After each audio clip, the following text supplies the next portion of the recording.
स्वागत है आप सबका।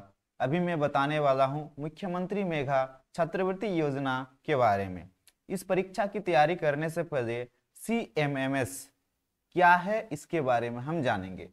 देखिए दोस्तों, CMMS झारखंड सरकार द्वारा चलाई जाने वाली एक ऐसी परीक्षा है जिसके अंतर्गत झारखंड सरकार बच्चों को 12,000 रुपया प्रति वर्ष स्कॉलरशिप के रूप में दी जाएगी। दोस्तों आगे देखिए दोस्तों, आगे है मुख्यमंत्री मेघा छात्रवृत्ति योजना के अंतर्गत कुल 5,000 छात्र छात्राओं का ही चयन किया जाएगा हमारे झारखंड से। दोस्तों कहां से?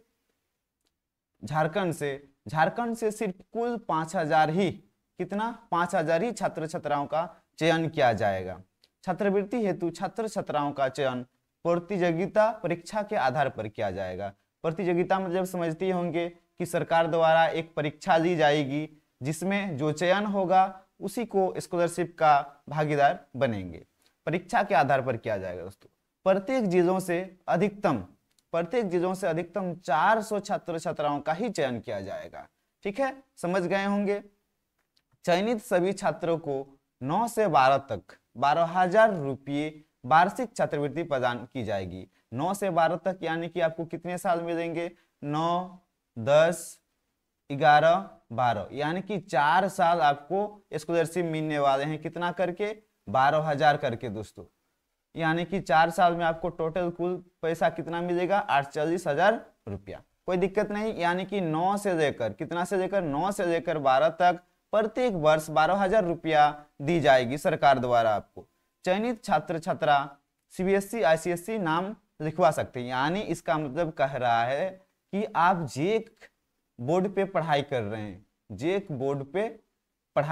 हैं, ठीक है, यानी कि 10th तक जेक बोर्ड पे पढ़े।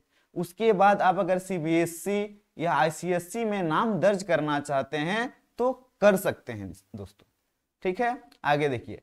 कक्षा 9 से 11 तक आयोजित होने वाली प्रत्येक वार्षिक परीक्षा कक्षा 9, 10 एवं 11 में संबंधित छात्र छात्राओं के 60% अंक प्राप्त करना अनिवार्य होगा। यानी कि दोस्तों आप अगर इसी मुख्यमंत्री मेघा छात्रवृत्ति योजना में पास हो जाते हैं, क्या हो जाते हैं?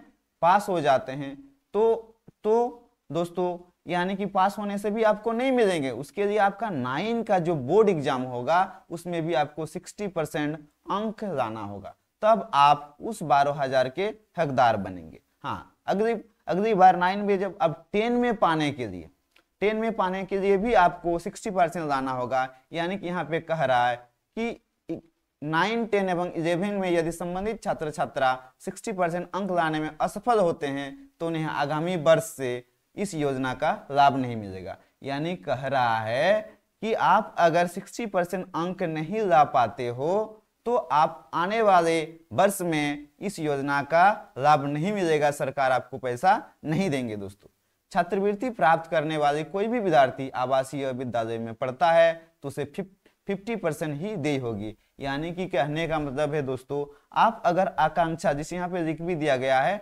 आकांक्षा में नामांकन प्राप्त करने वाले छात्र छात्रा को 50% ही देय होगी। जिसे आप आकांक्षा में पढ़ रहे हैं, ये आकांक्षा में नामांकन कर चुके हैं, ठीक है, आपका आकांक्षा में नाम दर्ज है और आपको स्कॉलरशिप कितना मिल रहा था दोस्तों? 12,000 रुपया मिल रहा था। लेकिन आकांक्षा में नाम रहने के चलते आपको इस 12,000 को सरकार द्वारा आपको 6,000 ही मिलेंगे दोस्तों, आधा, यानी कि आधा।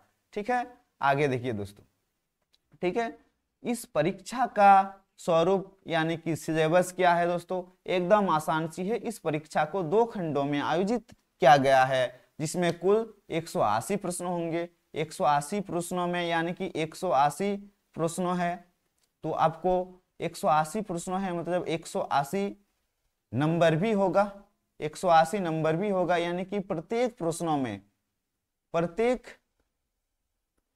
प्रश्न एक नंबर का होगा। प्रत्येक प्रश्न कितना नंबर का होगा? 1 नंबर का होगा। और मैंने कहा था, अभी लिखा था कि ये 2 चीजों में बांटा गया है। एक क्या? एक मेट में, ठीक है, और एक सेट में। ठीक है, मेट क्या है दोस्तों? मेंटल एबिलिटी टेस्ट है। और सेट क्या है? जो स्कूल में पढ़ा गया, वो कक्षा 8 में। ठीक है, मेंटल एबिलिटी को कहते हैं मानसिक योग्यता परीक्षण।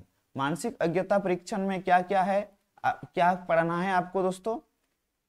इंग्लिश है, जिसमें आपको ये 30 नंबर का पूछेगा, जिसमें ये ग्रामर का ही पूछेगा, सिर्फ ग्रामर ही पूछेगा दोस्तों। और कितना का पूछेगा? 30 का, कोई दिक्कत नहीं। हिंदी में आपको 30 नंबर यानी कि 30 नंबर पूछेगा, जो व्याकरण का ही पूछेगा, व्याकरण ही पूछेगा, कोई दिक्कत नहीं। रीजनिंग में आपको 30 पूछेगा। आप इंग्लिश ग्रामर स्कूल में पढ़ चुके हो, हिंदी व्याकरण पढ़ चुके हो, रीजनिंग आपको थोड़ा सा रीजनिंग में ध्यान देना होगा दोस्तों। रीजनिंग भी बहुत आसान है, आप चाहेंगे तो क्या नहीं हो सकता है, ठीक है। अब ये अपने आप में थोड़ा सा रीजनिंग को मेहनत करना पड़ेगा। सेट में, सेट का तो साइंस, ऐसा कोई स्कूल नहीं है जो साइंस पढ़ाई नहीं होता, सोशल साइंस पढ़ाई नहीं होता, या मैथ पढ़ाई नहीं होता है।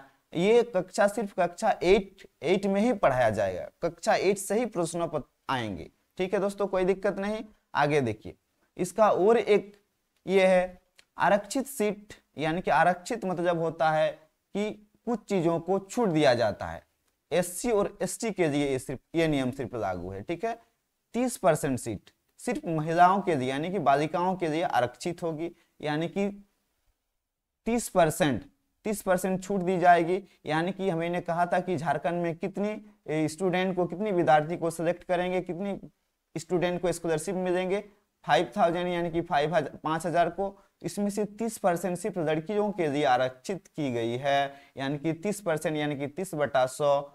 यहाँ से 2 जीरो कट जाएगा, यहाँ से 2 जीरो कट जाएगा, कितना बचा? उधर से 50, इधर से 30, यानी कि 3 5 15 और 2 जीरो, यानी कि आपको लड़कियों को 1500 सीटें दी जाएगी, कोई दिक्कत नहीं है दोस्तों। आगे देखिए, यानी कि 5000 में से 1500 तो लड़कियों के लिए है और बाकी सारी सीटें बॉयज के लिए है जो स्कॉलरशिप मिलने वाले हैं, ठीक है।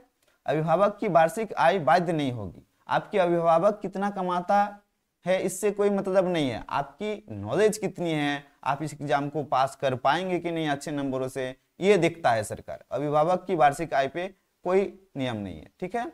छात्रवृत्ति के लिए चयन पर विचार हेतु आयोजित होने वाले प्रतियोगिता परीक्षा में छात्र छात्रा को न्यूनतम 60% अंक तथा प्रत्येक खंड में 40% लाना पड़ेगा। यानी कि एक बात तो समझे, प्रत्येक प्रतियोगिता परीक्षा में 60% अंक आपको लाना पड़ेगा और इसको 2 खंडों में विभाजित की गई है ना।